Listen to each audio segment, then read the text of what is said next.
4 minute ही बात करनी थी। एक मरतबा राय पुर में गया।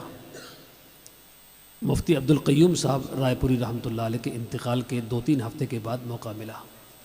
एक हमारे दोस्त मेरठ से थे, कुछ सहारनपुर से, कुछ इस तरह हम 5-7-8 लोग हो गए। रात क़याम किया, ज़िक्र की मजलिस में शिरकत हुई। मैंने उनसे कहा कि यहाँ एक साईं अब्दुल्ला के नाम से एक बड़े बुज़ुर्ग रहते हैं, मुझे उनसे मिलना है।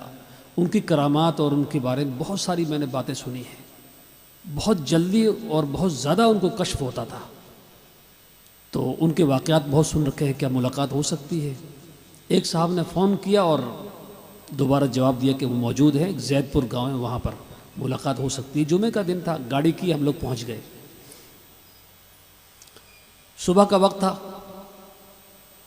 छोटा सा गांव, छोटी सी बस्ती। दरख्वास्त दी, वहाँ पर एक साहब गए कि देवबंद से कुछ उलमा मिलने के लिए आए हैं।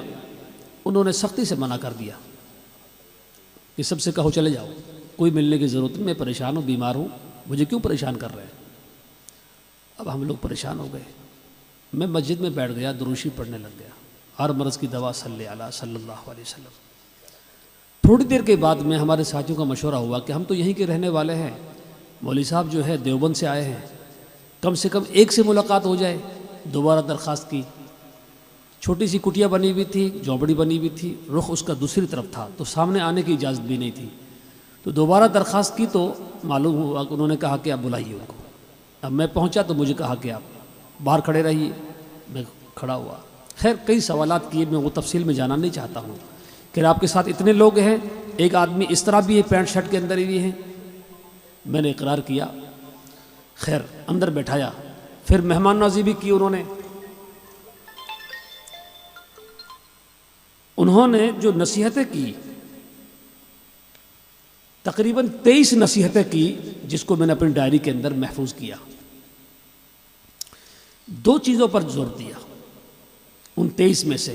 एक तो जोर इस पर दिया कि इस ईमान वाले की कामयाबी का राज दुनिया और आखिरत के अंदर मुहम्मद रसूलुल्लाह सल्लल्लाहु अलैहि वसल्लम की सुन्नतों के अंदर है।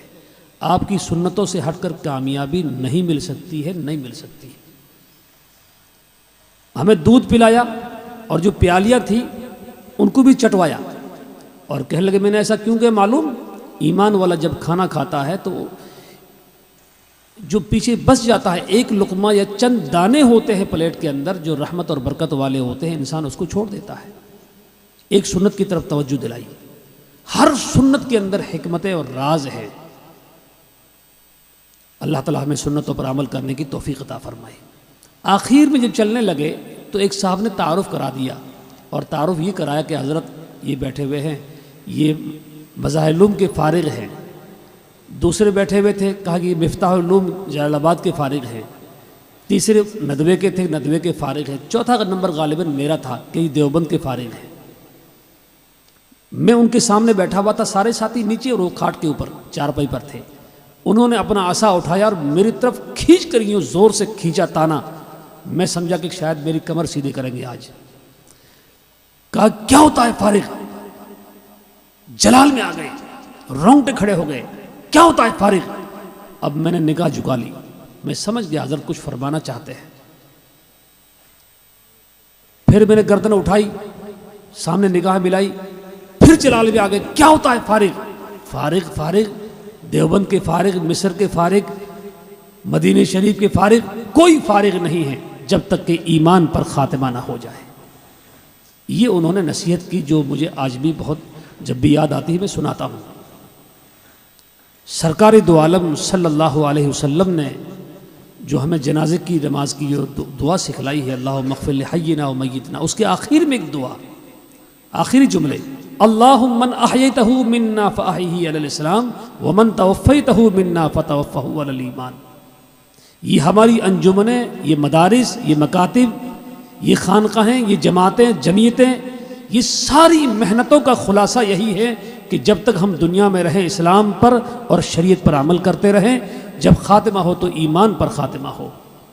अल्लाह ताला हमें सुन्नतों पर, शरीयत पर अमल करने की तौफीक अता फरमाए। پھر میں شکریہ ادا کرتا ہوں حضرت مفتی صاحب کا، اللہ رب العالمین مفتی صاحب کو صحت، تندرستی، عافیت نصیب فرمائے، اور اس طرح کی مجلسیں بار بار قائم رہے، اس ادارے کے علمی اور روحانی فیض کو عام اور تام فرمائے، بحد قبول فرمائے۔ السلام علیکم۔